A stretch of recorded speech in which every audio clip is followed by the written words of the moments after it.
ISTPs may be one of the most practical types. Oh yeah. Right? Of all 16 types, ISTPs can be the most grounded, the most practical. They can also have be the weirdest and abstract too. They can also have a bit of a fantasy land, but it's be a bit of a fantasist. But if they've got this part dialed in, that's what helps keep them grounded. Hi, welcome back to the Personality Hacker Podcast. My name is Joel Mark Witt. And I'm Antonia. We're in the middle of a series. You probably know this if you've been listening along.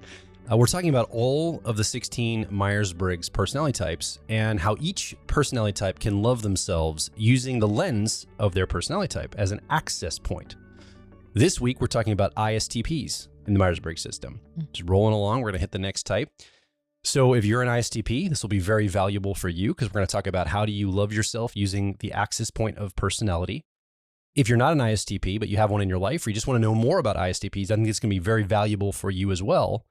Because at the end of this episode, we're going to pull out learning, a piece of learning or something we can take away for all the rest of us, all the 15 other types for ISTPs. What can we learn from an ISTP showing themselves love? Mm-hmm.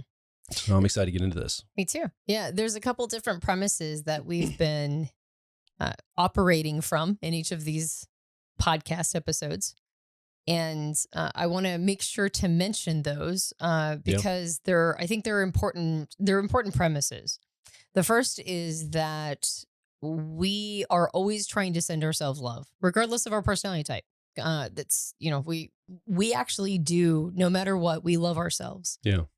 Now, we're not always experiencing love from ourselves, meaning that we don't always feel it, even though we're always sending it. Or at least trying to send it. Yeah, exactly. So the key is to really remove obstructions from receiving love from ourselves. That's the point. And a lot of times we have obstructions set up to receiving love from ourselves in the expectations we set for ourselves. And so if we are not measuring up, we think we should be doing better, or if we are not setting high enough expectations for ourselves, if we let ourselves off the hook, so to speak, in either scenario, those create obstructions for receiving love from ourselves because we're not doing as well as you could call it like our inner wisdom. Our inner wisdom knows that we can be doing. All right, we become disappointed in ourselves if we don't have high enough expectations. But in other ways, we should be setting more reasonable expectations. And if we don't set those reasonable expectations, then we can become demoralized. Yeah. I think the other framework we're coming from is, if you're in a relationship with somebody else, you're also sending them free love in a relationship. So it's not about love being earned, right? If you're in a partnership, whether it's a friendship, partnership, romantically, your family, it doesn't really matter. If love is conditional, is it really love? I think that's the premise we're coming from. And while love is not earned, there are parameters and expectations in a relationship between two people. And so we could look at that for ourselves too. Like you said, we're always sending ourselves love, or at least we're attempting to. Sometimes we can't hear those messages. It's probably not a problem with the love we're sending. It's probably a relationship with ourselves that's the problem. We don't have a good relationship with who we are. And so those signals aren't getting received properly. Mm-hmm. That's really abstract to basically say, have a good relationship with yourself and you're going to find you can show yourself more love. Right. And we're going to show you through personality type how to do that today, because we think one of the best on-ramps for this is an understanding, not just of your 4 letters, ISTP, but going one layer deeper into the cognitive functions. We're going to use the CAR model from the owner's manuals that we have here at Personality Hacker to look at this as a framework so we can follow along, and then we can look at each part, all 4 of those aspects in the CAR model, and we can talk about the proper expectations to have. Right. So to summarize what you said basically is love isn't earned. Yeah. But a good relationship is. And that includes with the self. We can't earn love from ourselves, meaning that if we have conditions for showing ourselves love, I'll love myself when I accomplish ... or when this thing happens. Yeah. And that's a recipe for never feeling love, right? From yourself, because you're throttling it unnecessarily, because love is never earned. But good relationships are. So a good relationship with yourself does require you to set up conditions, right? And like we said, set up healthy expectations for oneself. in order to receive that. I think especially this is true. And I don't know if I've mentioned this with INTP and ENTP because we've already done those two types. But it really has struck me as we're talking about the ISTP type that this concept of loving oneself and building a relationship with oneself can be a little foreign to anybody who's using introverted thinking or accuracy, that function, which you're going to talk about the CAR model in just a moment. Yeah. But based on some of the qualities and characteristics of that function, that lead function for ISTPs. You, your voice, it's late at night. We're recording this because we had a long day and we're doing this for you ISTPs, but Antonia's got like a weak voice. So. I know. I was able to clear some of the frog. So that function of introverted thinking or accuracy, one of the characteristics of it, and we'll talk a little bit more about it when you go through the CAR model. Yeah. Is that it disassociates from self. That's its superpower. Its superpower is to be able to separate from a relationship to oneself. So this idea of loving yourself as an ISTP might that might sound weird or silly or suspicious. And so I want to make that note before we launch into this entire episode that the premise itself, might be foreign to somebody with ISTP preferences. And yet it doesn't matter what personality type we are always sending ourselves love, and we always need to be receiving love from ourselves as well. Yeah. Okay. So you mentioned the CAR model. Let me just quickly go through this. I'm gonna overly generalize this just to give us a framework and a map legend for where we're heading today. So if you are ISTP preferences or anyone else that knows a lot about type, understand I'm going to do this a little inaccurately on purpose to move fast. I'm just not going to be comprehensive. So ISTP, those 4 letters, all they really do is they point to how our brains learn information and make decisions. We use something called the CAR model. It's just a quick framework. It comes from our personality owner's manuals. We have one for every one of the 16 types, and we have one for the ISTP. So if you are an ISTP that has one of our owner's manual courses, pull out the CAR model, and you're going to see it's a quadrant. And just imagine your mind is a 4-passenger car, in case you're just listening audibly, or you don't have that in front of you. In the top left corner is the driver. Sitting to the right of the driver is a co-pilot. Behind the co-pilot's a 10-year-old, and behind the driver is a 3-year-old. So you kind of imagine this in your head. And I'll just go really briefly through the functions that ISTPs use. So the driver function for ISTPs is, our nickname for it is accuracy. Technical name is introverted thinking. Like you said, this is the part of them that disassociates from themselves. Even though it's focused on the internal, consistent logic of the mind, and the ISTP certainly is tuned into what is logically consistent, what makes sense to them, usually looking for frameworks. It can handle tons of information, by the way, lots and lots and lots of information. Data is not a problem. Information is not a problem. Often ISTPs can absorb incredible amounts of understanding and data. And it really helps make decisions based on that data. But again, it like you said, it separates from self. We'll talk more about the qualitative nature of all of this as we unpack the expectations. I'm just going to, again, really quick through. The co-pilot for ISTPs, technical name is extroverted sensing. We've nicknamed that sensation. This is about the present moment. This is about being in the here and now, about the energy of the moment, the opportunities of the moment. Seeing life from a single perspective in the here and now in this exact spot I'm standing in. It can, often it's attributed to things like athleticism or performance, but it doesn't have to be. That can also be effortless flow, tuned into kind of the flow of life. There's all sorts of character qualities to this function. And that really is those two, by the way, accuracy and sensation. This is when an ISTP is at their best. They're operating from these two parts of their mind. Now, here's the challenging part. Sitting behind the co-pilot is a mental process. We've put around 10 years old. We have a nickname for it. It is introverted intuition is its technical name. Our nickname for it is perspectives. This is the opposite of being in the one single perspective in the here and now. This is the ability to take a meta perspective, to zoom way out. This is a part of ISTPs. They know this about themselves. They can see not just a bigger picture, but also jump into other people's perspectives. Oh, when I say this word, that other person might be interpreting it this way. It's all about interpretation, archetypes, meaning, long timelines, allowing your mind to sit still and surface intuitive and imaginative messages to you in the quietness, in the quiet spaces.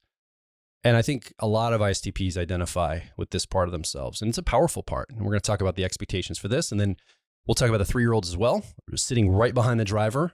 is a 3-year-old process. We've nicknamed this harmony. Its technical name is extroverted feeling. This is the part of an ISTP that would be attuned to, this function is attuned to, human dynamics, social conditions, social expectations, all the, the things we have to engage with people. It's looking for the vibe between others, right? Between two people. It can spot relationships. It understands relationship dynamics. It understands the unspoken rules that we all have in society. And this is going to be a little bit more challenging for ISTPs. So we're going to talk about, you can already probably map what expectations we're going to place at each one of these just by my quick descriptions. Again, those are real fast broad brush. All these functions do so much more than I said, and it also depends on where they fall in someone's personality, because ISTPs are not the only types that use these functions. So that's the quick overview for the car model.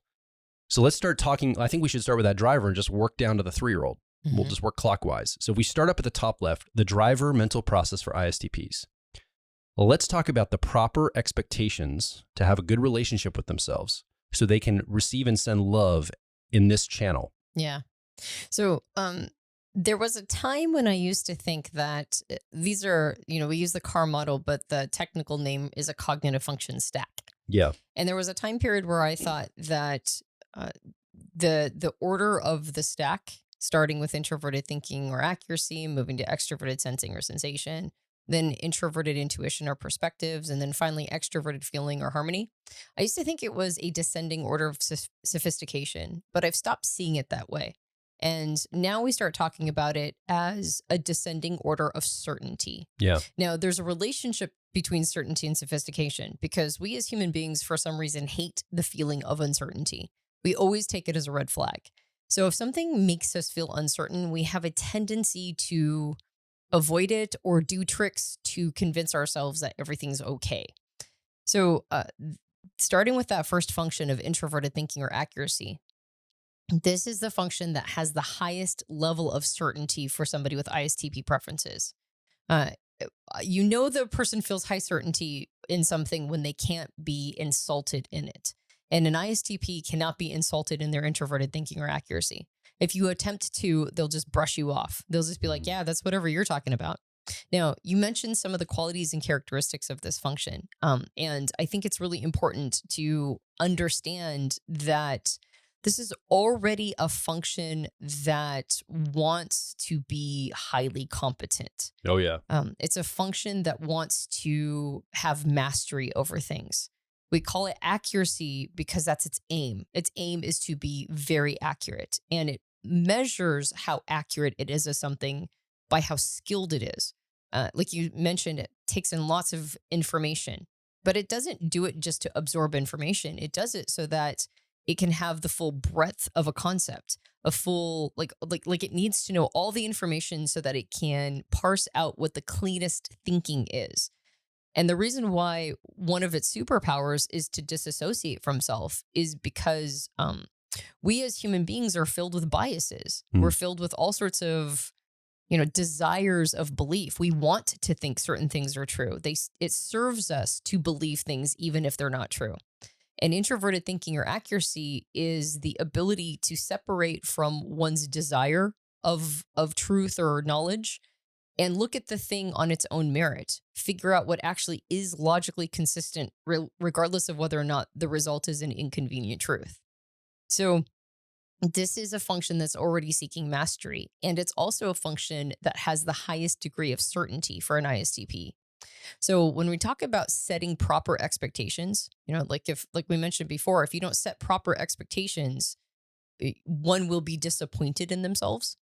To set high expectations in a function that already has high expectations means nothing less than pushing oneself towards mastery. It really, for people who have ISTP preferences, one of the most empowering and self-satisfying things they can do is to truly master something, right? Or multiple things, to have that breadth of knowledge about a subject that they hold dear. Now, what subject? Totally depends on the person. In a lot of ways, it's the wand chooses the wizard. Oftentimes, introverted thinking suddenly becomes interested in something and it can't even explain why. It just now needs to know everything about that. But there is a trend for ISTPs that there's a desire to sort of master practical things, and that goes along with their co-pilot, which we'll talk about in a moment. So it's not uncommon for ISTPs to be really fascinated by machinery or by ecosystems, how systems work. You and I had a friend who had ISTP preferences, who was super into horticulture and just kind of knew, it's very self-taught, right? Autodidactical, which a Yeah. lot of ISTPs are, but without any formal training, just sort of knew everything about plants.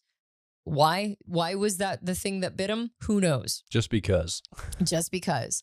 But in order for an ISTP to really to not have an obstruction to feeling or receiving love from themselves, they need to really increase their standards around mastery.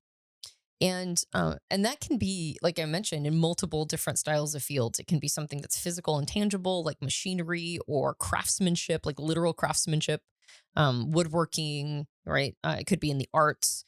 It could be, in like sound systems or something to that effect. Or it could even be something a little bit more esoteric. It could be like systems and models of human development. We know people, there are plenty of ISTPs who are attracted to personality types. Well, you're probably listening to us right now if you're one of these types. You got it, right? And I think that there's actually a disproportionately high number of ISTPs who suspect they're INTPs, who think they're INTPs in the type world, because they do have such an interest in human psychology and an interest in things that sound more intuitive. But regardless, it means really ensuring, like making sure, setting these high expectations, making sure you're not letting yourself off the hook in problem solving, in mastery, always pushing yourself to develop the next level, using yourself as the process, right? Like it can even extend into personal development and being disciplined around personal growth and development, whether that's in the mental form or it could be in the physical form, right? Like really working on one's body. Yeah. And it can also be ensuring that there's a level of rigor around that, the making sure that one is not falling for too many biases. Yeah. It's like watching one's own mind for logical fallacies, ensuring that every piece of information is put through proper vetting channels, and not just for other people, not just being suspicious that other people don't have the truth, but sort of being willing to question your own premises, be willing to question whether or not you're right about things, and vetting yourself with pretty rigorous high standards. Yeah. I think that's a big key. Basically, you're saying question the self, question your own assumptions. Say, I think this is how it works. I think this is the truth, but I have an openness to being wrong. And that openness to being wrong actually sets the expectations pretty high for this function, which we would agree, talking about this driver, high expectations are appropriate here. Yes, absolutely. There was a time period where we almost nicknamed introverted thinking perfection, because there is a desire for something to be really, really precise. Yeah. And that doesn't mean a perfectionist. In fact, not very many ISTPs, I think, are necessarily perfectionists unless they're really working on a craft, unless they're working on something that they personally love. But that doesn't necessarily mean, like, we think of perfectionism as beating yourself up and having, like being self-critical. There's a desire for something to be perfect without necessarily beating yourself up when it's not. And that's great. And it's like, keep going down the road of wanting things to be very precise. Keep going down the road of wanting to have true mastery over things. And that includes the self, right? Yeah. Like push oneself to have mastery over everything that is rewarding to you. Well, and I think an ISTP that puts this high expectation on this part of themselves and says, look, I'm going to question my assumptions. I'm going to continue to gain competence. I'm going to continue to push myself, stretch, learn, you develop that skill like we're talking about. I think this is an ISTP that feels really good about themselves. They walk through the world. Now, they might have other challenges in parts of their personality, but at least this part, they feel like I'm a high-performing person. I'm an optimized individual, because I think that makes sense to an ISTP, right? It's not, there are ISTPs that, want to be in the lead of a bunch of other people and lead organizations and teams or whatever. I don't know if that's all of them, and that's probably not the stereotype for ISTPs. Most ISTPs are the lone wolf type that likes to refine the self-competition. This is the part of you that it's all about self-competition. Can I do better tomorrow than I did today? And that's going to require questioning the self to say, okay, where didn't I get it right? What's still off? And that might be easier in the physical realm, right? If you're an athlete, let's say you're playing golf and you have a very objective metric of like perfecting your game. You can practice your stroke. You can get, take strokes off your, how many times you hit. I think that's how you say it. I'm bearing out my ignorance. Like you can perfect this. It's a little bit more challenging in the esoteric realm. The moment we move from the physical into things like we have students in our profiler training program that are they're working to become professional personality profilers. And what does it mean to be better tomorrow than you were today? Like that's a little bit more abstract, but it still requires the same process. You have to probably lean on other parts of your personality as an ISTP. It doesn't matter though, whether it's esoteric or physical. How can I compete against myself? How can I see a incremental improvement over time? Mm-hmm. That's the proper expectation for this. And I think you're going to feel love from yourself. You're like, I have this. I've got what it takes. I do the hard work. I make those changes. Yeah, it's tough to have to see that I wasn't that great yesterday. I'm going to do better today. And yet, what a reward, right? What a way to hear and receive love from the self. Like, I love myself enough to continue to improve. Mm-hmm. That's really the message. Yeah. Optimizing is the great word. Oh, right? yeah. How do I optimize myself? And it is hard to do so when you don't have necessarily like a lot of specific metrics. But introverted thinking figures out a way to do it. Yeah. Right. There's always there's always numbers someplace. There's always a way to measure the data somehow, and or at least performance or output or whatever. And introverted thinking or accuracy always figures a way to do that. And if it doesn't, it can really struggle. Now, when we talked about INTPs, when we did the how to love yourself as an INTP, we talked about INTPs living on hard mode. And I think ISTPs have some of this as well. I think all the IP types really do kind of live on hard mode to some extent. But I think ISTPs share that challenge of introverted thinking or accuracy not always feeling warm and fuzzy to other people. So just having permission, and I think while I think all ISTPs will struggle with this, I think female ISTPs may struggle with it even more. If you are a woman who has introverted thinking or accuracy as your driver function, as your dominant function, it's very unexpected to the rest of the world, right? And you're expected to show up a little bit more, a little warmer than just being totally focused on your own performance, right? And it's not to say that people with ISTP preferences can't show up warm. In fact, they can show up very warm, but you're at your best when you are sort of cutting out the noise of other people's feedback and focusing on the things that really light you up, and then being able to share the expertise that you created with others. So it has to be a focus on the self first, and then a giving. Yeah. And we get a lot of rhetoric and propaganda that we should always be focused on others. And so it's important to give oneself permission to be interested in the things you're legitimately interested in, whether that's advanced math all the way to, car engine parts. It doesn't matter. If that's the thing you're interested in, pursue it, focus on it, become excellent at it, and give yourself permission to give yourself that focused time that's necessary, because introverted thinking or accuracy, it's by definition not a relational function. It's not something that you necessarily do like as a team sport. Now, that's not to say that you can't use this function in team sports, but like you said, it's kind of more of sort of that lone wolf style. And so it's important to give oneself permission to go, no, I need focused, concentrated times, multiple hours a day if I can get it. If you're a parent, if you happen to be a mom, sometimes that's harder to do. But you still need to carve out time if you can in order to problem solve, to use your mind, and always be sharpening a saw, always be really honing it, and as we mentioned before, questioning one's own premises and being willing to do that. What's so great about this as a driver function, what's so fabulous about it, is that when you end up being wrong, you don't have a bunch of ego associated with it. Like, if this is a function that's further down for you, if it's like your 10-year-old or your 3-year-old function and it's more uncertain, discovering you're wrong can make you feel really self-conscious. Yeah. Right? It makes you feel like really like weird and like, oh man, I got that wrong. And does that mean, what does that mean? What does that say about me?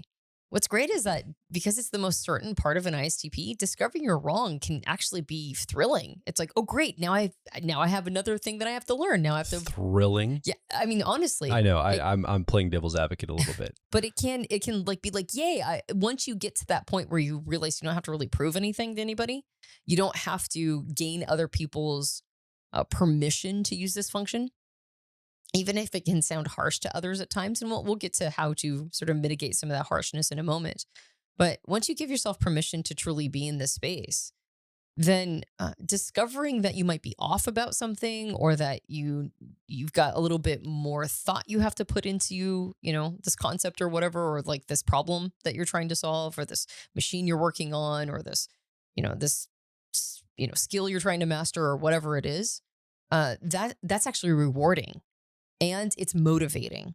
I've discovered that people with ISTP preferences, they're the least motivated when they don't question their premises often enough. Hmm. Because every time you question something that you thought you knew, every time you question it and you have to go through the hard thought labor of getting to the other side, either it's a no, and that's why you didn't want to do it in the first place, or it's a yes, and you had to go through all the thinking for why it makes sense that it's a yes. And it's the thinking behind it. It's like not being able to unsee something. Yeah. Once you go through the thought of it and you see how all the quote unquote math lines up, well, now you can't unsee it, and now you're motivated to go do it. So having really high expectations here, and including questioning one's own premises, questioning one's own logic, being willing to be wrong about things, and always pursuing mastery, that removes an obstruction for ISTPs in receiving the love that they're trying to give themselves. Anything else you want to mention before I move on to Copilot? No, I think I feel pretty complete. I probably will revisit this when we talk about extroverted feeling, Yeah. or Harmony, the 3-year-old. But I think for the time, I think it's a good time to move on to the Copilot. Yeah. Okay. So you have a driver of accuracy. Sitting next to it is the Copilot. We've nicknamed this sensation for for the function. ISTPs, this is what you're going to use as your Copilot. Technical name is extroverted sensing. Again, this is that part of you that is attuned to the outer world. It's not so much about the thoughts inside yourself. This is more about what's going on. Like, what actually is happening right now? What's the direct action you can take? What are you perceiving? What are you seeing? What's the opportunity in front of you? Often this could be tuned into timing, opportunities. It's often good at reading things like body language or circumstances or situations, like sizing up a situation quickly to understand what's going on just by seeing what's happening. And this rounds you out. If you're operating again from that accuracy, using the sensation as a balance, man, you're an ISTP on mission. You're an ISTP moving through the world. You probably feel good. You probably are getting and receiving and sending love to yourself, but there's expectations here on this function specifically. And here's the thing, this function is a translator for you as an ISTP. This function, sometimes, it's not dormant, but sometimes it can be not exercised as much as it has capacity for.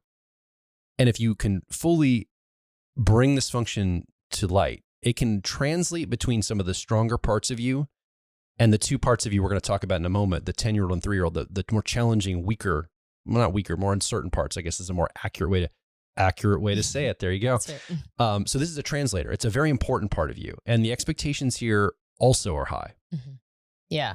And let's talk about them. Yeah. I think that's a really great point, is that we can, no matter what our personality type is, we can sort of, mitigate the importance of developing our Copilot function, or having as high of expectations for it as we do our driver. Talking about having super high expectations for the driver is kind of fun. It's like, yeah, I should be doing that more because it feels good. And the reason why is the driver function, no matter what your type is, but in this case, ISTPs, it's the first part of what Dr. John Beebe calls the axis of relating to self, meaning it's my thing that I do for me. Right. The driver is it's my relationship to myself, and other people can benefit. Right. If I don't mind doing thought labor for others sometimes, but sometimes, I don't want to, an ISTP might say, and I just want to do it for me. I just want to know it for myself. When you get to the Copilot function, this is the first part of what Dr. John Beebe calls the axis of relating to others, meaning that this is more about a relationship to other people. And, he assigns to it what he calls a parent energy, meaning that it's not just our relationship to other people, It's how we serve the world, right? It's how we show up, not just responsible for ourselves, but responsible for our part in the ecosystem, like what part we play in social dynamics. When we show up as a parent, and if you think about the energy a parent brings, it's not just helpful, but it's like endlessly helpful. It's not just somebody who shows up and takes responsibility. It's somebody who's endlessly responsible and doesn't really expect a lot of things back. Certainly doesn't get it. Yeah. Let's put it that way. Yeah. As a parent myself. Exactly. If you do get thanked as a parent, that's like, it's a bonus and it happens the one time and you're not expecting it to happen ever again. And you're like, oh, yeah, you're welcome. Okay, cool. So one of the reasons I suspect that we have a tendency as people to sort of skip the co-pilot is because we don't really want to take on all of the responsibilities that the co-pilot sort of represents. Yeah. So all of that preamble, the purpose of all of that preamble is to say, just like with our driver function, this is also a place of certainty for us. It's not as certain as the driver because that's me from me, right? And I get to self-assess on that. It's a little less certain because it's being assessed through our relationship with other people, but it's still a place of high certainty. And we should have high expectations for it. In the same way that as people, we need to have both a healthy relationship with ourselves, but we also need to have a healthy relationship to contribution. We need to be able to give back to others. Otherwise, we don't feel complete. We're social creatures. It doesn't matter what our type is. So we need to have high expectations for ourselves in our giving or our contributing to other people, just like a parent would have high expectations for themselves. So in the case, like you mentioned, extroverted sensing or sensation, you mentioned some of its characteristics and qualities, and I would add to that being tuned into an experience. That's really what it is. Yeah. It's about being tapped into the moment and the experience one is having in the moment. Now, that can be a thrilling experience. It can be one that's adrenaline fueled. It can be like a big experience that you're having that's like really heightening all the senses. Or it can be more of a chill vibe experience. It can be more like kicking back, sitting maybe with a group of friends talking with your feet in the sand, right? And throwing back a couple beers. Like an experience can be rewarding and have lots of different textures to it. But the important thing is that you have it. And so for ISTPs, having high expectations for themselves is that they will be proactively engaged. They're not going to wait for the world to pull them into the action. They're not going to sort of let themselves pull away from, like kind of be a homebody a little too often or, not assert themselves. They're going to want to have high expectations for themselves to get into the game, whatever that means for them, right? That means asserting themselves in the world. It means taking the initiative. It means pursuing activities and experiences. And in doing so, modeling what it looks like to other people to be present with your life, to not let your life just go by.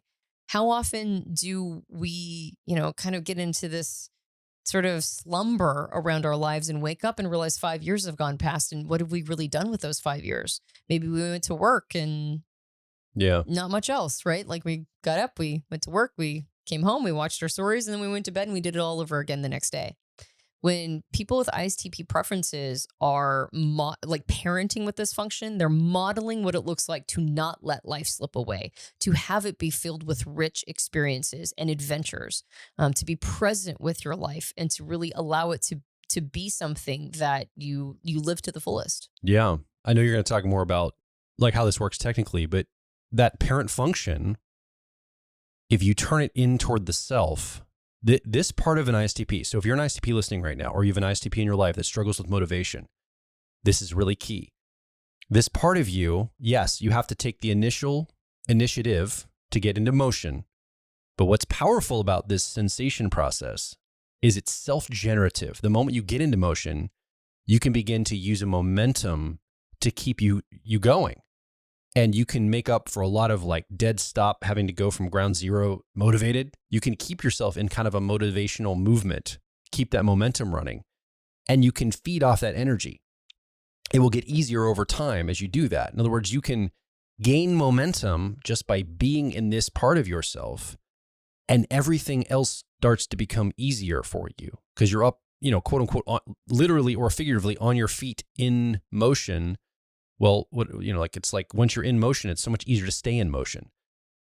And if you're an ISTP that struggles with motivation, that's going to be key, because that's easier to sustain motion than it is to get into motion in the first place. Yeah. So the hard lift will be, okay, I have to exercise and activate this part of myself.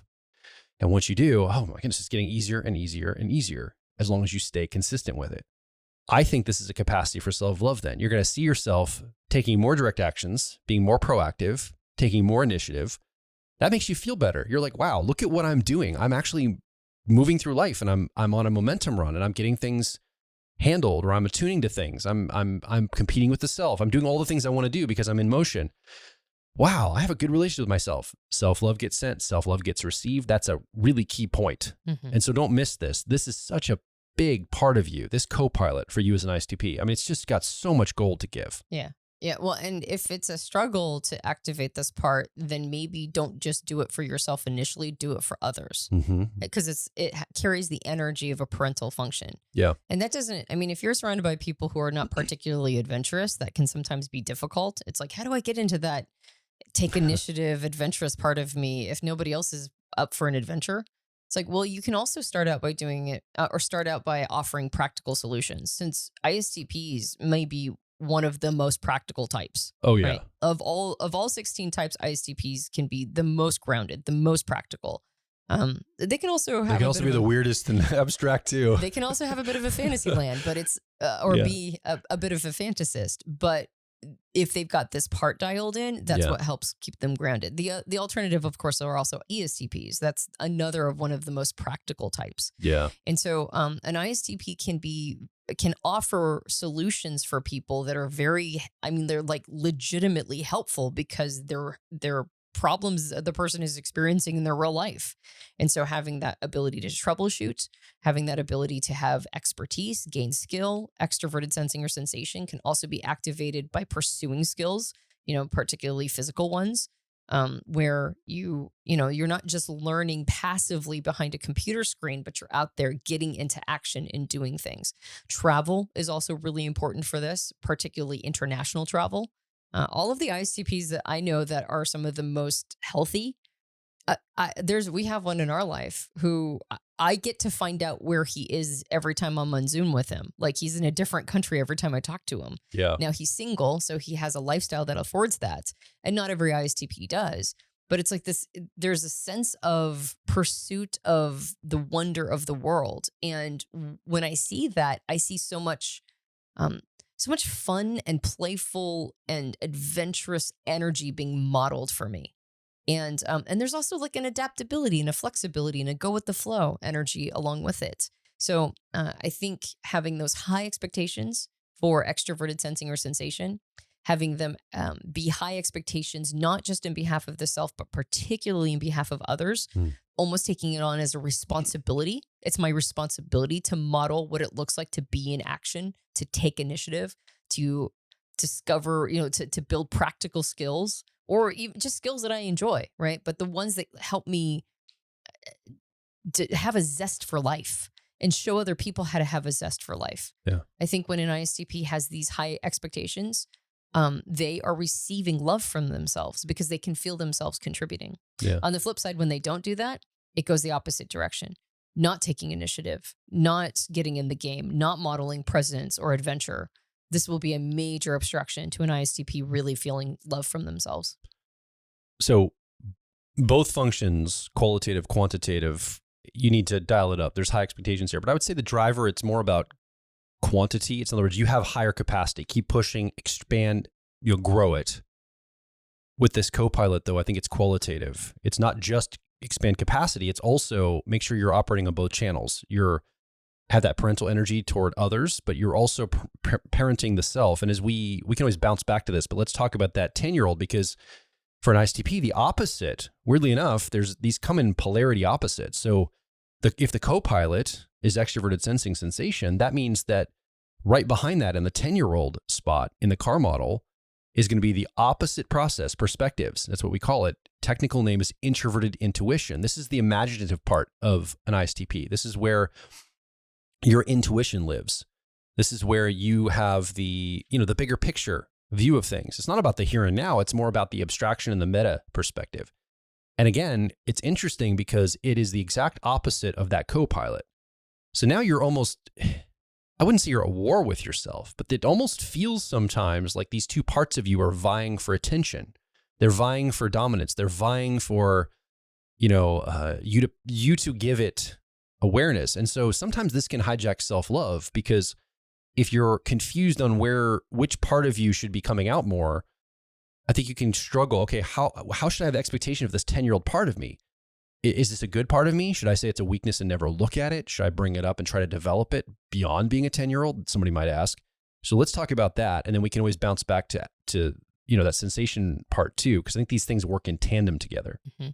Yeah. So this is why I like the word certainty as opposed to sophistication in describing our relationship to each of these parts. People with ISTP preferences can actually be highly sophisticated in their intuition, right? And introverted intuition or perspectives in particular. Yeah. But one thing that we can never let go of is just this little hint of uncertainty. And this is the function where uncertainty pops up for the first time. If our driver and co-pilot both are, our particular driver is highly certain, right? It's like overly certain sometimes. And our co-pilot is modestly certain, right? Because it's like, I'm pretty certain in it. Now, I use it in behalf of others, so I have to have the outer world give me feedback on how well I'm doing it. But, as long as everybody seems happy, then I usually feel pretty certain in this part of me. When we get to the 10-year-old function, this is the first time that we're uncertain of how we're using it. Now, uncertainty, again, is a really uncomfortable feeling, right? We humans hate a feeling of uncertainty. But this is the other side of, as I mentioned before, Dr. John Beebe calls the co-pilot of extroverted sensing or sensation half of the axis of relating to others. And this would be the other half. This intuitive part of an ISTP is the other half of axis of relating to others. But now we're talking about a sense of uncertainty associated with it. So if we use this function primarily to interact with others, or at least it tends to kick up when we are using it in behalf of other people, and it's uncertain, what we tend to do is we use other people to let us know whether or not we're doing a good job. And in that way, it always has an eternal child quality, because that's what children do. Children go, did I do that good? Did I do that well enough? They're always looking to adults to give them approval, to let them know, yeah, you did a good job on that. And then they relax. And that's what we tend to do with this 10-year-old or tertiary function. We tend to seek outer world feedback to let us know that we're doing a good job. And because of that, it tends to be approval seeking, right? And when it comes to their intuitive function, ISTPs are no different than all the other types. They know or they believe they're doing it well when the outside world gives them approval for how well they've patterned, how well they have shown up with insights, how well they've tapped into their imagination, and been able to see maybe a deeper insight, or caught something everybody else missed and interpreted it correctly, or saw something coming from a distance, right? Like, oh, I knew that was going to happen. Those are the kinds of things that an ISTP might, front face and almost unintentionally and unconsciously brag about a little bit, because they're seeking the outside world to go, wow, you did see that. You did nail that. And that approval allows them to relax. Okay, I'm doing this well. So what kinds of expectations would an ISTP set for themselves in this part of them in order to receive love? Well, the first thing is allowing there is a reasonable expectation for allowing intuition to sort of emerge over time. Mm-hmm. There can be some impatience with this because, again, there's uncertainty and there's a desire to impress. Even if they don't have anybody around them, there's still a compulsion to do it well. And for ISTP, sometimes that's speed, right? How quickly did I come to that conclusion? How quickly did I see it? So the reasonable expectation an ISTP should have is to that it's going to take a little bit of time for these intuitions to emerge, for the pattern to show up. They can't force clarity. Now, introverted thinking or accuracy, the driver function, is a function that loves clarity and is trying to seek it as quickly as it can get to it. So it is a reasonable expectation for an ISTP to say, I need to be more patient here. I need to allow the intuitions to strike me. I need them to bubble up when on their time, and I can't force clarity to happen just because my driver of accuracy wants that clarity. Well, and it also needs an editor. I think that this part of, and it's for everybody, not just ISTPs, when your 10-year-old gives you information, it's the job of your co-pilot and your driver to vet that and ensure that it's accurate. It actually is the thing you're thinking or feeling or whatever. And so for ISTPs, as these imaginations, as these intuitions come up, they'll percolate. You vet them with sensation. You say, is this really what the thing is in reality? Is this reality? And then you also check in with your driver of accuracy to say, does that make sense logically, what I'm imagining and what I'm patterning? And if you vet them, if you vet all those ideas that come from that 10-year-old with those other two processes, you're probably using it well. You're probably going to get good messages, refined intuition from within yourself, from within your own mind. You're going to see the meta patterns because you're vetting it in the real world and what's accurate. Exactly. An unreasonable expectation is to use your intuition as a way of living. Yeah. And to for you as an ISTP specifically. Exactly. And to overly rely upon it without seeking that sensory confirmation. And when we mentioned some ISTPs are fantasists, the ones who over rely on their intuition, who have gotten to a place where they need so much approval for it that they almost can't let it go, they're the ones who tend to be fantasists. But when they use it in behalf of their sensing function, when they use it in conjunction with extroverted sensing or sensation, which is very grounded, very present, very realistic, then they don't find themselves being fantasists at all. They find themselves being more visionary. And so the reasonable expectation is that you have access to it. You will have a capacity to see things that aren't directly in front of you. You'll get a sense, a knowing, an inner knowing. I think it's a reasonable expectation to be curious about your intuition and to want to know the patterns that it's showing you, that you will be able to see a through line of your experiences. Sometimes extroverted sensing or sensation can be so in the moment experience oriented that the same experience can happen multiple different times and they won't have any ability to see a pattern of all of those things together. Like connect the dots. Yeah, they can't connect the dots of their experiences, or that function all by itself can't, but the intuition can. It can see these experiences and connect the dots and then maybe even find an overarching meaning to it, all of it, to all of those experiences together and what it means for you as a person. So those are all reasonable expectations to have, that you will have access to it, that it will serve you, that it will show up, that you can be curious about what it has to say. Even if that stuff kind of sounds maybe a little bit woo-woo or other people don't quite get it, right? It might feel a little esoteric. It might be based on, say, models of type, right? Typological models are very attractive to introverted intuition or perspectives, and not everybody gets it, right? So being willing to have curiosity for things that not everybody understands, that's all reasonable. Having it as a primary way of living, though, over relying on it, having it be, your meaning, like the only thing that is your meaning maker, and not vetting it according to reality, that's an unreasonable expectation. And as we mentioned, that will turn you into a fantasist. So we talked about this function of perspectives being the opposite of sensation. And in a way, you could almost imagine they are polarity opposites. They have a relationship with each other. When one is present, the other one is available but not activated, right? So just imagine a coin that if you're seeing the heads of the coin, let's say that's the sensation process, well, by definition, you're not seeing the perspectives because it's face down or it's tails down on the table. And if you flip it and you're activating the 10-year-old part of you, your perspectives is up and the sensation is down. So this can seemingly on the surface create a challenge because it's like, well, what's the part of me I should be in at any given time? And really what it is, it's creating a balance. Imagine taking that same coin and putting it on its side and then spinning it. So it's spinning on the table, right? And you can now see both sides. Almost, you can't tell which side you're seeing. It's happening so fast, it's oscillating so quickly that it's balancing the two sides. That's really the expectation beyond just these two mental processes and standing alone, weaving them together or balancing them.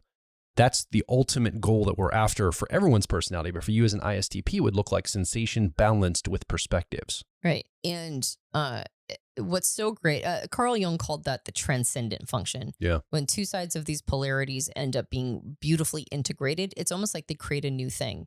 And that means your intuition needs to be, it needs to be prioritizing the sensing function. Extroverted sensing or sensation needs to be the priority, and intuition needs to be serving it as opposed to its own ego.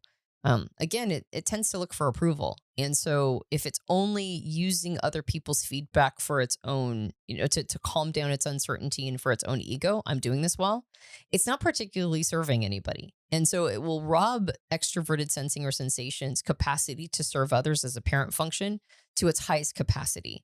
So if you have a transcendent function in your quote unquote axis of relating to others, it means that you have a transcendent way of serving, right? Like you give to the world in a big way.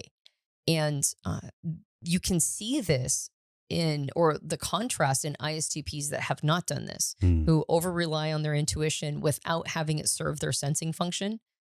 And what ends up happening is you combine introverted thinking or accuracy, the driver function's sense of certainty of having really good data, right? Or having consumed a lot of information, going like, well, I figured this out.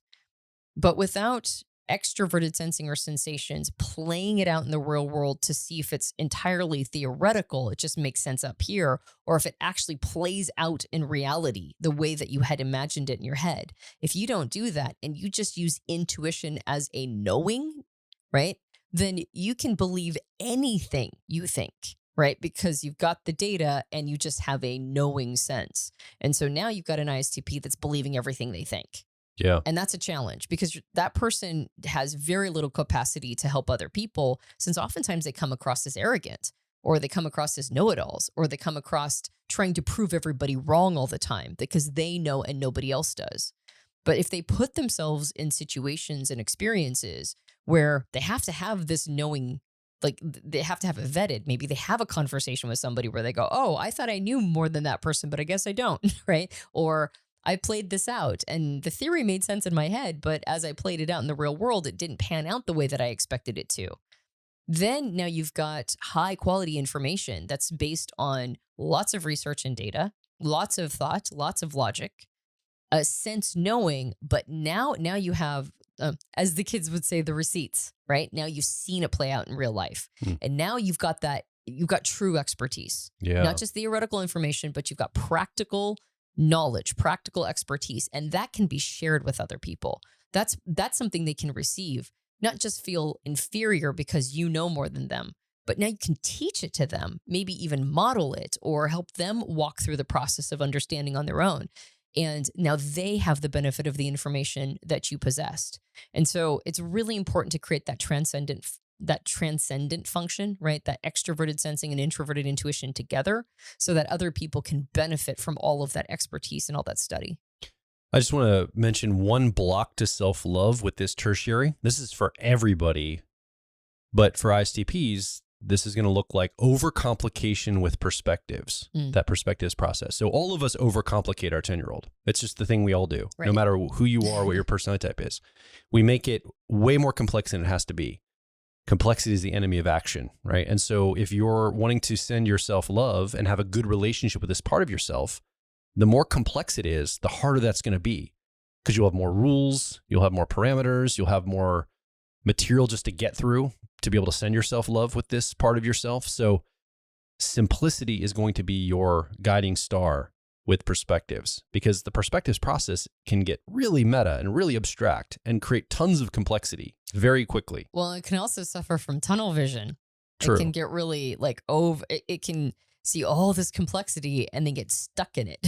Yeah. and have the tunnel vision of all that complexity of system or whatever, and just not be able to see, weirdly enough, not to be able to see the actual bigger picture. Yeah. So I'm just mentioning an access point here. If you're like, man, I'm really having a hard time feeling a sense of self-trust, self-love, I don't feel good about myself. Well, this might be something to look at. Just look in and see, do I have a lot of complexity or tunnel vision, particularly coming from this part of me?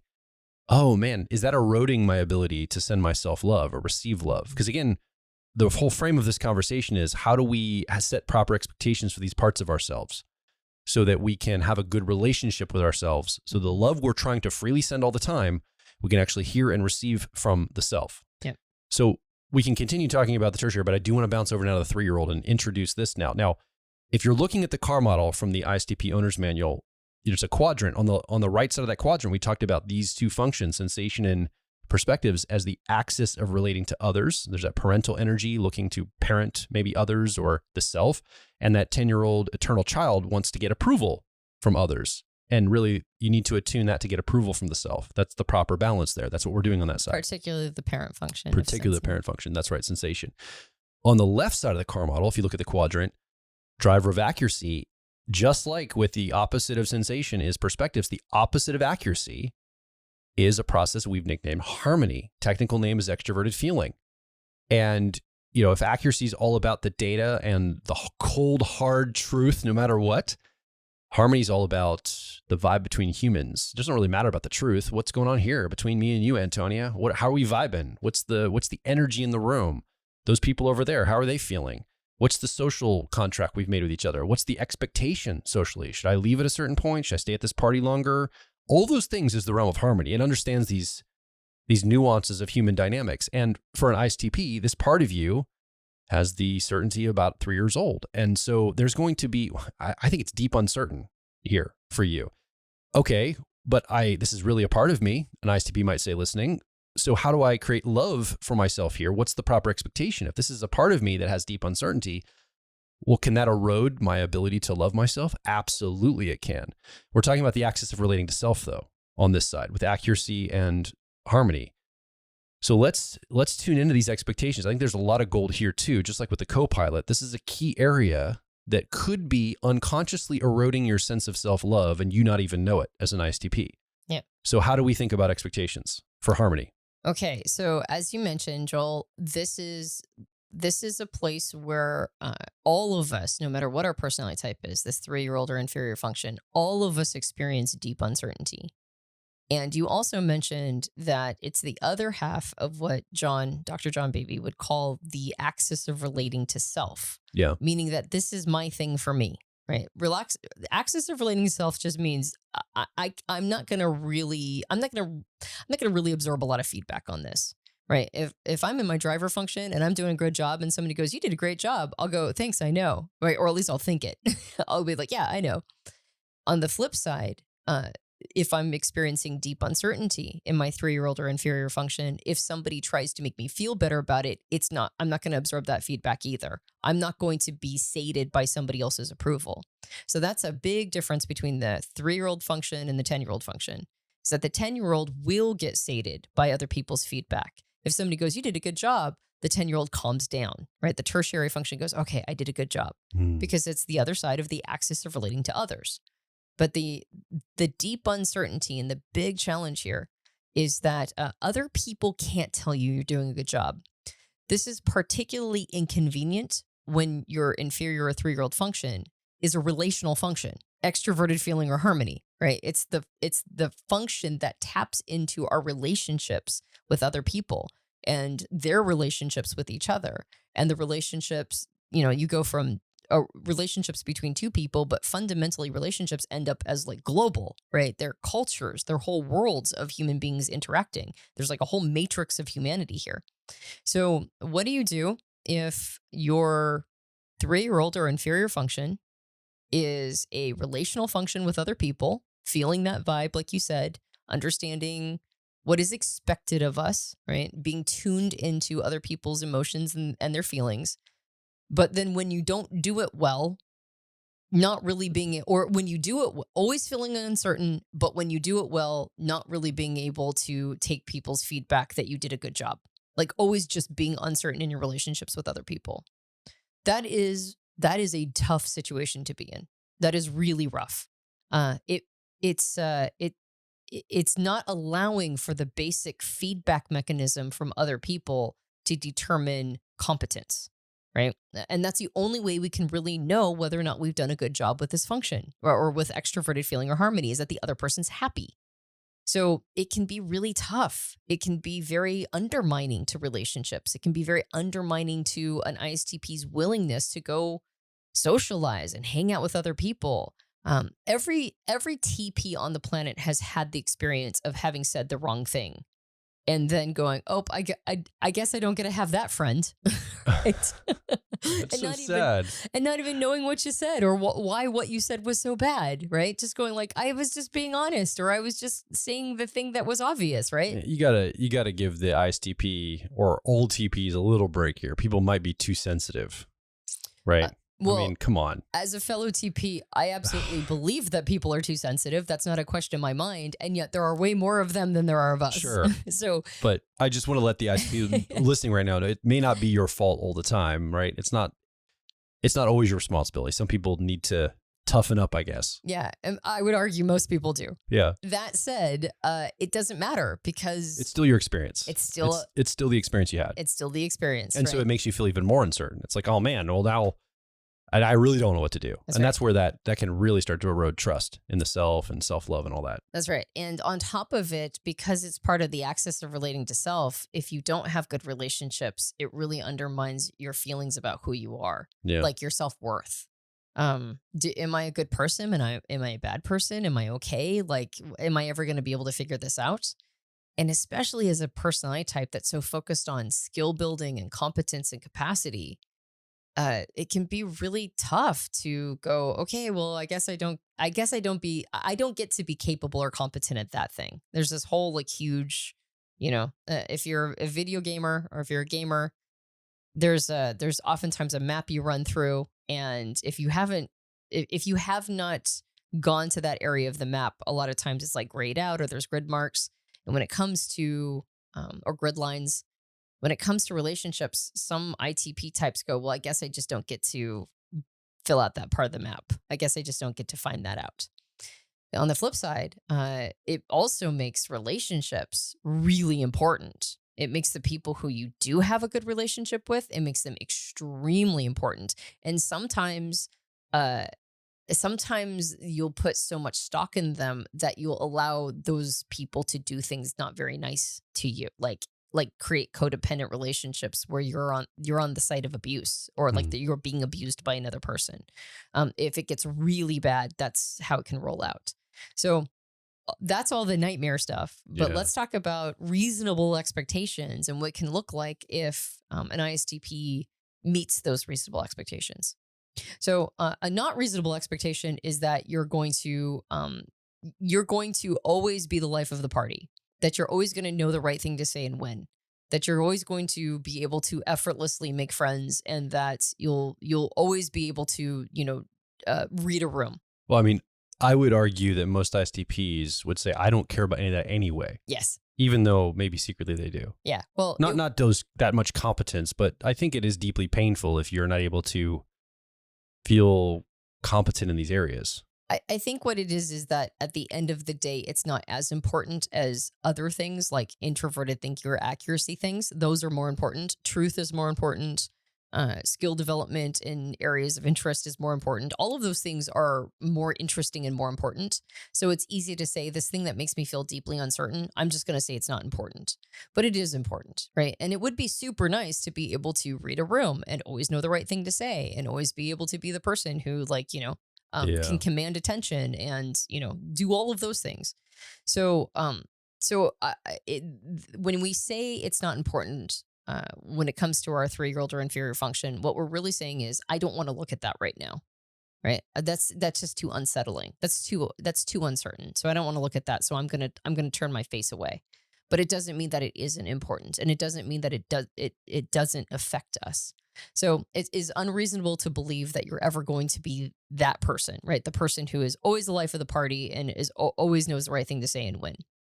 But a reasonable expectation is that you can master intimate relationships, that you can understand what it means to have an interdependent relationship with other people, that you can show up complete and they can show up complete, and that you can have like a good connection between two people. It's also a reasonable expectation that you can find value in emotional expression. Emotional expression can sometimes feel like too much, particularly if it's an intense and negative emotion. but you can get to a place where you understand the value of those things, that information is being transferred in that expression. So you might not always like it, and it might sometimes feel like too much, but you can get to a point where you understand why, like what purpose it fills. And to be able to read content in it and understand what the person is trying to communicate and articulate, even if they're being very emotional at the time. Another one is that you can't, it's a reasonable expectation that you can learn active listening, not just listening for what the person is saying that might not be accurate, but listening for the content that lives underneath the words, like to be able to really get a sense of what the person is, what's coming from their heart. And what's coming from not just their data, but beyond that, for them as a person, and to be able to connect with them and vibe with them on that level. That's all very reasonable. And just like you mentioned, the co-pilot and the 10-year-old are two sides of the same coin. And when it starts spinning, it creates something like a better thing. It creates a transcendent function. The same dynamic is possible with the driver and the 3-year-old, or the dominant and inferior. In this case, using extroverted feeling or harmony and integrating it into introverted thinking or accuracy, meaning creating a transcendent function with these two functions, the thinking and the feeling part. And what that looks like is being able to understand what is really truly going on between two people in a relationship, in their headspace. Maybe even watching an argument between two people and understanding what they're each trying to communicate. Recognizing when people are talking past each other. Recognizing when one person is saying something and another person is saying something, and they think they're talking about the same subject, but they're not.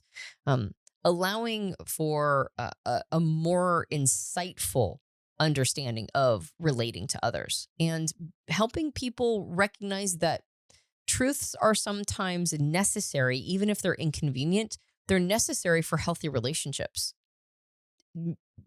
There's a way to say things with tact, right? It's like a spoonful of sugar helps the medicine go down. There's a way of being able to articulate and communicate and express with a little bit of kindness that also allows for a painful truth that needs to be said to be communicated. Now, this is a tough and a tall order for ISTPs.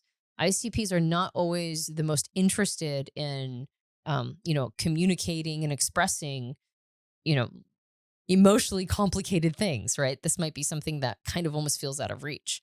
But when those two functions are really working well together, that's what it gives you. It gives you an ability to say things that people need to hear, information that will actually serve them in a way that they can receive it, because they can. That old adage, people don't care how much you know until they know how much you care. Yeah.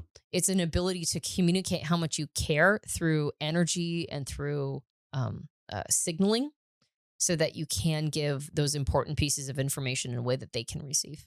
So, I mean, I think that's a goal for ISTPs. I don't think that the expectation would be you're going to be there, without some seasoning, practice, and experience. Right. You need some reference experience. And probably as you mature, I mean, everyone's at a different station in life. So if you're listening and maybe you're a young ISTP, you're like, wow, that feels so out of reach what Antonia is talking about. I think that's something that takes seasoning. If you're midlife or older, now we're talking about an ISTP that maybe can start accessing some of those balances. Mm-hmm. Yeah. Well, on the flip side, that is a very seasoned, more wise, more mature version of an ISTP.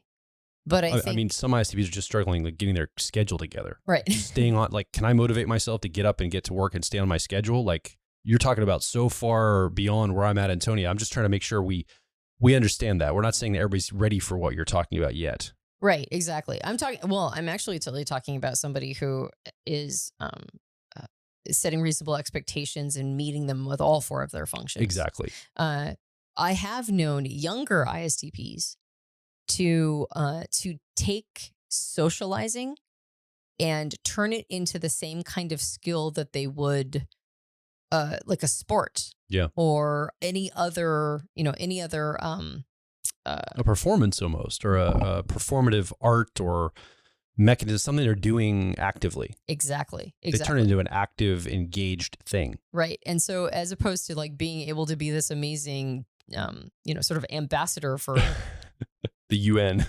Well, no, ambassador for people's personal relationships and your own I know. relationships is more what I was talking about, right? But that's the seasoned older version. A younger version could just be like, I'm going to learn socializing. I'm going to learn how to master the skill of maybe approaching people. Charisma. Yep. And I'm going to turn it into a skill in the same way that I would anything else I'm interested in. Absolutely. And that is another way that you can integrate your extroverted feeling or harmony into your introverted thinking or accuracy. Turn into a skill building thing. You got it. So you might not Gotcha. always be the life of the party, but you might be somebody who very smoothly walks through a room and has no problem like going from group to group and integrating in the conversation and then moving to the next one. As a great example of that, I know an ISTP that basically had a lot of social anxiety at, social events and things, and they would practice deliberately moving from group to group. They would just say, the moment I'm disengaged from how people gather in small pods, they turn into a game and just said, I'm going to immediately turn in the next group I see. I'm not going to overthink it. I'm just going to walk right up and I'm going to introduce myself to those people. And they made it very active, very direct action, didn't overthink anything. And they kind of gamified it. They turned into a skill and saw how well they could just do that one action at a party or at an event. And I thought that was really good. They broke it down to small components and built skill around it. Like you're exactly what you're talking about. Yeah. But I will say though, we're talking about the 3-year-old, the harmony process. You should not have much, this is not a place you put tons and tons and tons of pressure or expectations on yourself. In fact, I would say if you have too much expectation, you're going to erode self-love here. Exactly. Have a pretty decent thing.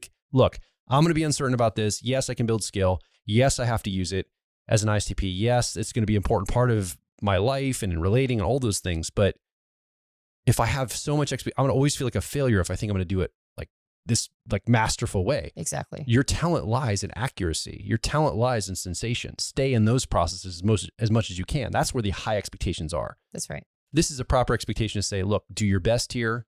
Yeah, you want to work on it. You want to integrate it. But, yeah, I don't think you should demand so much of yourself, even though society might still tell you should. That's the hard part. Yes. Like society, especially like you mentioned, women, they get this message all the time. They're supposed to be all touchy-feely and nurturing and all this, and not all women are wired that way. And especially ISTP women, they don't necessarily vibe with that framework. So please, please, please don't put too much pressure on this part of yourself as an ISTP. Thank you so much for saying all of that. I think it's a really important reminder. And then on top of that is the expectation is I'm not going to let myself enter bad relationships. Yes. Actually, if I'm going to boil it down for ISTPs, the only expectation you should be putting on your 3-year-old or inferior function of extroverted feeling or harmony is don't let it get you into codependent relationships. That's with the self too, mm-hmm. right? Not just other people. Clearly, yes. It's going to be easier to see with other people, but yourself, you're going to have the same thing going on. That's right. Don't let yourself feel so needy of relationship that you'll let yourself be in a bad one just to fill that need. Yep. And if you find yourself doing that over and over again, then make sure that you are doing more integrating of it and using it in like integrating it into introverted thinking or accuracy and building skill, right? Yeah. Building social skill so that you can have more opportunities, more abundance of relationship. So you don't let yourself get into those bad relationships. Okay. And so I think that is a reasonable expectation to set for that and getting in those bad relationships, those create obstructions to self-love. Yeah. And so remove that obstruction by going, I don't have to be in bad relationships. Okay. I want to talk about the rest of us now that aren't ISTPs. So what can the rest of us learn from an ISTP that has learned how to send themselves love, how to love themselves? What else can we learn, the other 15 types, from them? So let me just quick recap then. For ISTPs, we talked about their car model, their driver of accuracy, co-pilot of sensation, 10-year-old of perspectives, 3-year-old of harmony, high expectations, high capacity on that driver accuracy function. You have tons of available skill you can build there. You have a natural talent for it. You probably already have an interest in this area. So find things that you can build skill around. Find ways that you can be more accurate, question premises of yourself. Like this has an incredible amount of expectation you should put on this for self-love. And we're talking about how, the proper expectation is a way we can send love to ourselves. Co-pilot, very similar. This is the translator part of you as an ISTP. This helps the two front seat in that car model we're talking about from the owner's manual talk to the back seat. This part of you is so important. It helps give you energy, sensation. It helps you time opportunities, helps you get into momentum and motivation. It helps you vet what your intuition is going to talk about. We're going to talk about the 10-year-old. It helps vet that for the real. What is actually really happening in this moment? Not just what my imagination is telling me, but what's actually happening. Right behind that in the 10-year-old. So that has high capacity too. Qualitative though, not just that energy turned outward, but also turn it inward. 10-year-old, technically called the tertiary, introverted intuition perspectives. Okay, now we're at the 10-year-old certainty level. You can have some expectation here, but it needs to be modest because you're going to have moments when, wow, look at this part of me showing up in an incredible way. And other part, like, whoa, I'm a little uncertain how this is coming up for me.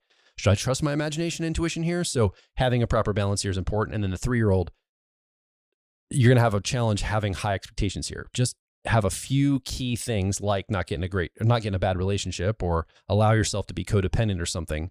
Be very careful here. Other than that, high expectations is actually going to create suffering and inability to love self because you're going to fail every time. You're going to feel like, I can't do this. I don't know what I'm doing. Yep. So these are the proper, and these are in descending order of certainty. So that's how an ISTP can have a proper relationship with their car model or their personality, all their functions. Okay, what are the rest of us? What else can we learn? If we look at an ISTP doing that, what's something they can access? What's a way they can show up that I'm like, wow, I can learn so much from that. Yeah. So I'm gonna mention something, a quality or characteristic that is more often attributed to people with INTJ preferences. And I think this is why so many ISTPs think they're INTJs. I think when an ISTP has done the work of integrating these parts of themselves and set proper expectations and shows themselves, love, I think they can become what I would almost call, and it might sound like a contradiction in terms, but a grounded visionary. Somebody who takes a natural knack for understanding systems, understanding complex things with their introverted thinking or accuracy, and wants to revolutionize something, wants to transform something. Introverted intuition or perspectives, the 10-year-old or tertiary function, it's also tapped into how things can be transformed, like the transformational nature of things. So take a bunch of information, have a desire to, and a really deep understanding of systems, have a desire to transform, but then employ in practical ways with that extroverted sensing or sensation, and then bring in that desire to help people with extroverted feeling or harmony. All 4 of those functions. It sounded like you said impractical ways. You said practical. Practical ways. Like apply it practically. Apply it practically. Exactly. Yeah. And then, thank you. I didn't know that sounded. I just want to be very clear just to make sure we're landing this. Practically. Exactly. Yeah. And then you've got extroverted feeling or harmony's desire to help people. And then now bring all of that and then and put it to scale. So I have known multiple, and it's not like every ISTP has to get to this place, but I've known multiple CEOs of Fortune 500 companies with ISTP preferences. And almost always as soon as they could free themselves up, excuse me, as soon as they could free themselves up, they started focusing on trying to change something fundamental about how things were done. In one of the companies that I knew, an ISTP CEO, he wanted to revolutionize how customer service happened, right? What was the customer experience? And he was really focused on that. In other companies, it could be things like environmental sustainability, like completely changing how we deal with the environment. Or it could be healthcare efficiency, right? It could be a desire to change those kinds of things. But it's not just being a visionary for something abstract. It's being a visionary for something very practical, very realistic, and requires an understanding of complex systems. Yeah. So, well, it's almost like that stereotype we have of ISTPs. They're all car mechanics. I mean, that's like, I've read this on the internet. I'm like, no, they're not. They're not all car mechanics. What are you talking about? Or airplane mechanics. It's that there is a sense of a mechanical mindset. Mm-hmm. Like you look at things like a machine, even if they're other humans, even if they're companies you're working with.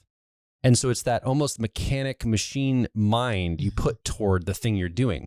Whatever scale that is, whether it's a literal car that you are a mechanic and you're fixing the brakes or the engine, or it's the engine of a healthcare system, and you're looking at going, this could be done better. Like I can look at this with my mechanic's mind, using my intuition at scale to see the meta picture, to see all the expansive elements. Wow, we could make some changes and really get some things done here. We can make this way better, guys. We could optimize this. Yes. We could make it more efficient. We can make it better. We can make it something that like people actually don't hate and they love to engage with. Yeah. But it doesn't have to be like, I'm talking about CEOs of Fortune 500 companies, but it doesn't have to be at that scale. It could be having a vision for your family, right? And the family dynamic, particularly if it's been broken down, right? Setting a vision for how you want it to look and then employing practical strategies to make that happen. Or maybe you're a teacher in a school and you have a vision for curriculum or a way to create coursework that will actually help students learn better, right, more efficiently. Yep. Maybe students that were like you, that had a hard time just sitting in a chair and learning from a book, and they needed to be more active, and you can then engage that sensing process, that sensation, to help bring things alive for somebody else. Yep. That parental energy, right? There's all sorts of capacity here, I think. Exactly. But it definitely requires that extroverted sensing or sensations being assertive, right? It definitely requires getting in the game, asserting one's energy, and being willing to take risks, right? And spot opportunities. So I think when I see an ISTP that is at the peak of their game, the top of their game, and they watch themselves contribute, they watch themselves do so many amazing things, that they are filled with self-confidence and a relationship to self. Again, ISTPs have a hard time even with this concept of having a relationship to themselves, maybe a relationship to their thoughts, maybe to their,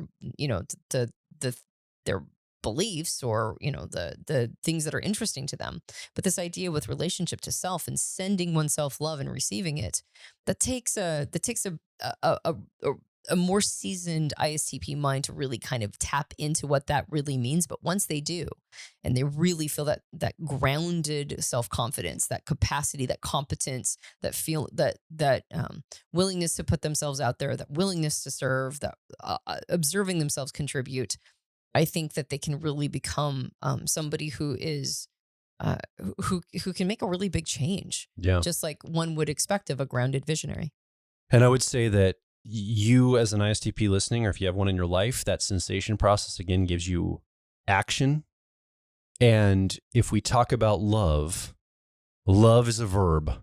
Love requires action. And so the very act of getting in motion, of taking initiative, of creating the direct action, getting up and doing something, creating the momentum, just taking action, it's a verb. It's love. You're sending love to yourself by doing that for yourself as an ISTP.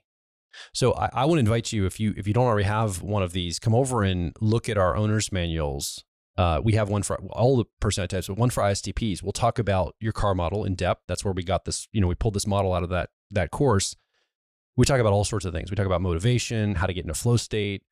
There's a part of you, that hijacks, that 10-year-old part of you will hijack your brain. You need to get back in your adult self. We talk about that in these owner's manuals. There's a whole bunch of tool sets. It's an exploration of self. And I think that would really help you as an ISTP understand yourself more and start to create your life path, start to create a diagnostic for how you're wired, how your mind is, and what you can do to move through the world in a much better way, both or with all the areas, relationships, career, self-identity. It addresses all of that. So I'd invite you, no matter what your type is, but particularly because we're talking about ISTPs today, come over to personalityhacker.com. Go ahead and get the owner's manual for ISTPs. I think it's going to light you on fire and really make a change in your life. And if you've been listening along, we'd also like to hear from you. What do you think? What's coming up for you as we talk about ISTP self-love, how to show your self-love as an ISTP? Are you an ISTP? You figured out some elements of this. This resonates with you. You're like, yeah, wow, you guys are right on. That's exactly how my mind works. And you found some new avenues. Maybe you've already discovered some of this. We want to hear from you. Come over to our website, personalityhacker.com, directly below this episode. Leave a comment, ask a question, or more importantly, share your story. Stories they're compressed experiences. And we love to hear about what has actually been the thing that moved the needle for you, or what's been your experience, whether you've struggled through this or you've had success. We want to hear from you. Yeah, I think we went long on this one. Longer than usual. We go along on all these self-love ones. I know, they're getting longer and longer because I'm like, oh, I got to fit all this stuff in. Yeah. But I think your research is expanding over time, right? It might be. Yeah. You're coming up with more notes. Plus, ISTPs can handle a lot of data. So I don't think it's gonna be a problem. Yeah, let's hope so. Let's hope they're all like, I gotta get up and be doing stuff. Which is what they should be doing, but at the same time. And I also, I don't know, maybe more is not more, but I always want to throw a little extra love at ISTPs because I think that there is a lot of ISTPs in the type world, and they don't always get their fair share of content. So anyway, throw a little extra love at ISTPs. If you enjoyed this podcast, you can subscribe to us on iTunes and various Android platforms. If you leave a rating or review on iTunes, I'm always very grateful to read them. It gives me a little pep in my step. So if you haven't yet, if you've been a listener for a while and you'd like to do me a favor, please feel free to leave a review on iTunes. And I promise I'll read it. We have a book. It's called Personality Hacker. You can get it at all major big retailers. And if you leave a rating and review on Amazon or on Goodreads, that also helps us out a lot. You are so tired tonight. I know. I'm so sorry. You're like, man, I'm working it hard and my words are slurring. I sound like I'm like been drinking or something. Does it? Is it that bad? It's not that bad. Okay, good. No, I could just... I'm calling it to relieve the tension because you're probably like, oh man, why are my words failing me? I know. No, the book is great. You should get the book. Yeah, you should totally get the book. Even if I can't pronounce anything, you should totally still get it. And as Joel mentioned, we highly recommend you grab a copy of the Owner's Manual. They are home study courses with 5 modules in them, and we cover all sorts of topics. But really, I guess you could boil it down to if you want to stop fighting yourself and you want to start working with yourself, go get yourself a copy of the Owner's Manual. Yeah. All of the modules in there are basically to grace the wheels of your life and make your life a million times easier entering it and experiencing it as whatever your personality type is. Yeah. So go grab yourself a copy. Go do it. All right. My name is Joel Mark Witt. And I'm Antonia Dodge. I will talk with you on the next Personality Hacker podcast.